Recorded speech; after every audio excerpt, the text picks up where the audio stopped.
Good morning. Welcome back to Dower House Farms. We're beef and crops farm in East Cork in the south of Ireland. I will put up a video every day.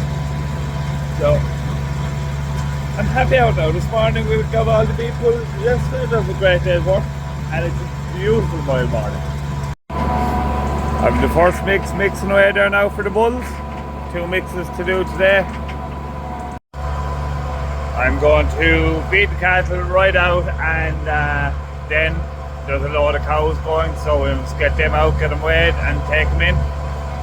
The last mix to be done there now. I'll drop off the feeder now and go on the harrow, get the harrow done, the gallop done for the horses. The yard is fairly full now. There's about 150 odd tonne there, I'd say, is it? 140 tonne about. So, plenty of feed in the yard now, thank God. Anyone who's cattle wants finished, get on to me. Just heading on there now with a load of cows loaded. There's 17 cows on board. They have an average weight of about 620 kilos, I think. And our average live weight gain was a kilo on the nose. So that's good. Yeah, we'll talk to you when we get back to the yard. Just back in the yard there now. And get this trailer dropped off and I'm going to put on the Eva then and go cultivating for the day. Calves grazing away there, happy out. They're in that paddock now with it's Saturday, so today's Wednesday, 4 days. They're getting another 2 or 3 days out of it. We're giving them 2 kilos of ration, no, 1.5 kilos ration. It's about 15, yeah. So there's there's about 50 in a group, and they're getting 3 bags. So it's stretching the grass fairly well, and the calves are definitely in better condition this year. So hopefully it'll follow through. That's my job now, to make sure they're on the right diet, that they keep growing for the winter.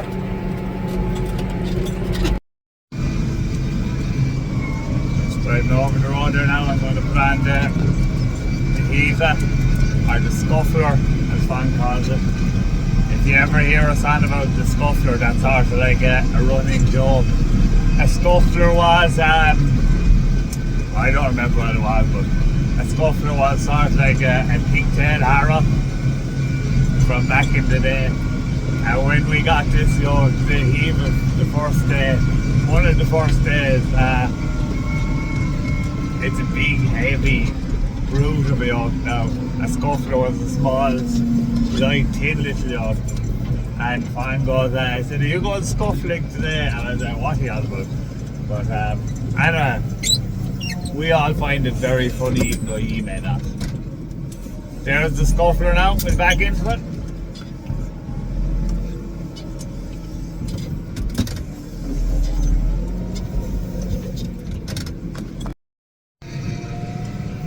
And we go now for the evening scuffling. Just getting out to see what sort of a job I'm doing here. And there's plenty of tilt there anyway. It's a little bit tacky now, to tell you the truth. Like it a little bit more crumbly, but this is a tough old field. So that's not bad. It'll need a couple of days, but after the beans there's some amount of worms on the ground. Look at all these ladders. Come back, where are you going? Oh, that's a slug, is it? Look at that size of a slug. Got a worm here. Where's he gone? Slippery little yoke. There he is. Oh, that poor devil, I think I'm after decapitating him. But yeah. So there is 15 acres in this field. Shouldn't take too long, hopefully. Look, worm worm, worm, worm, worm, worm. Jesus, there's an exceptionally lot of them there, but it is tacky enough now, to tell you the truth. Look, that's a stone now, so that ain't going to be too tacky, but definitely needs a day's drying before we do anything to it anyway. For anyone not familiar with soil health, a very good indication of soil health is the amount of worms in your soil. So, and like worms, they recycle all the nutrients and etc. And they aerate your soil and all that crap. But you need a sort of a hospitable environment in the soil for worms to live in. So they're very important, and that's one of the reasons we mint-till.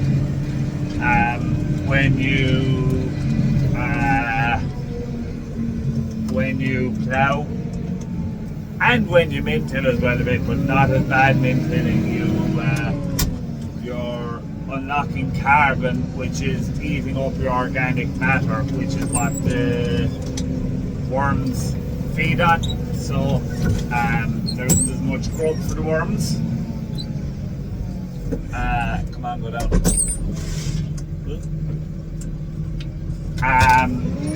So by mint-tilling, you hope that you're unlocking less carbon, and it makes it a nice environment for your worms, which will improve your soil health.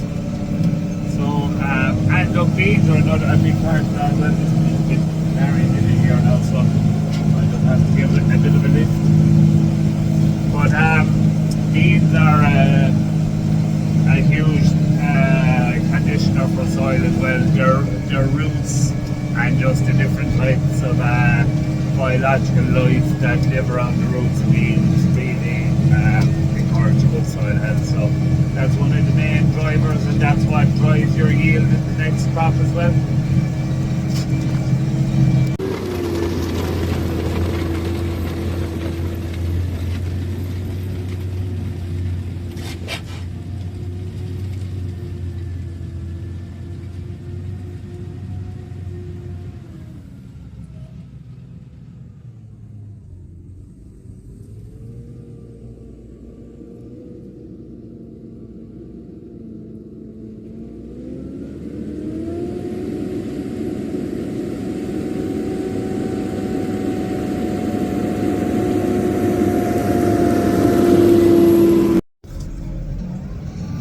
Dad was loose schooling with young horses today. So for any of you who don't know what loose schooling is, we buy young national horses. We buy them at 3 unbroken, and so they've never been ridden, they've never been jumped, and we break them, which is training them to ride, and then we train them, teach them how to jump and how to gallop. So obviously when we're racing them, they're being ridden over jumps. But a lot of the time horses fall because jockeys sort of give them the wrong signals.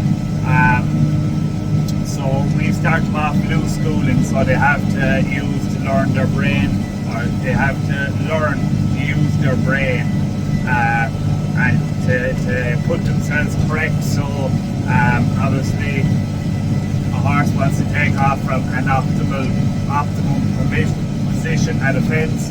So if they're on a long stride, they sort of have to teach themselves to shorten up their stride to make sure that they end up in that right position so they can take off to jump properly. And you can see this really well in the couple of clips I'll put in here now next.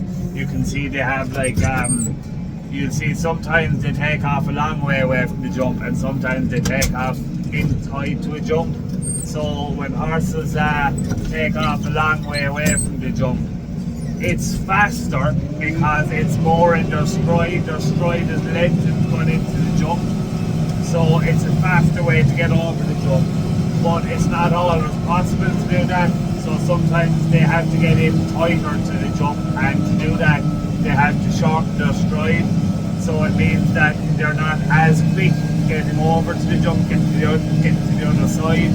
But it's a vital part, and it's vitally important for the horses we have to learn to jump properly, because when they go racing, if they race over 3 miles and they have to jump 15 fences, so, and like when they're jumping their last couple of fences, they're going flat out, so they don't have time to think. So they have to be jumping a fence for our horses nearly has to be the same as walking out of the door of their stable in the morning. It has to be that second nature to them. And I don't think there's a better grounding than the way we get our horses going. Anyone who's involved in horses, be it show jumping or hunters or schooling or whatever, I'd love to see in the comments what you think of these next few tips.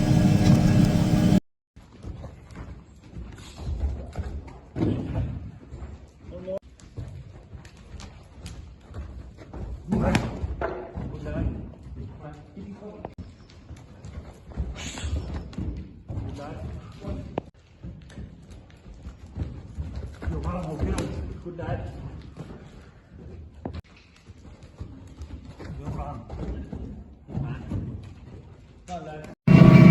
See that thing in the middle there? That's a deer. Will he come any closer, I wonder?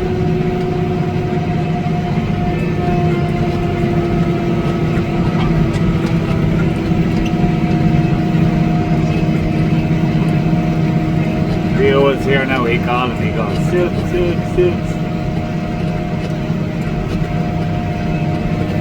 Oh my god, this is taking some pulling. This end ideal into the ground now. Come on.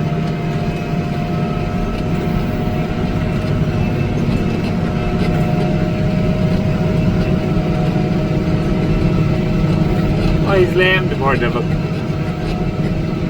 Small little lad.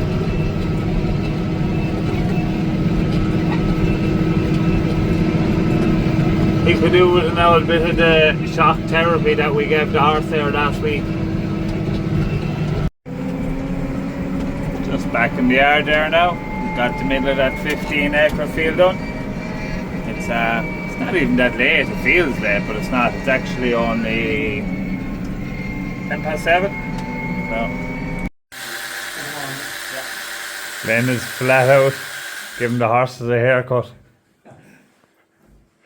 What you think, Glenn? All good. Did you become a barber? What do you want to now? Tom is looking well. Now, job done for today. Thanks William for watching. If you like this kind of video, please like and subscribe. And hit the subscribe button. That's the most important thing. The more people that subscribe, the more YouTube pushes out my video and the more people get to see it. So I'd really appreciate it if you subscribe. There's loads of people watching who every day who like continuously watch the videos but aren't subscribed, so it costs nothing. So anyway, thanks very much. See you tomorrow for more Dora House Farms. Good lad.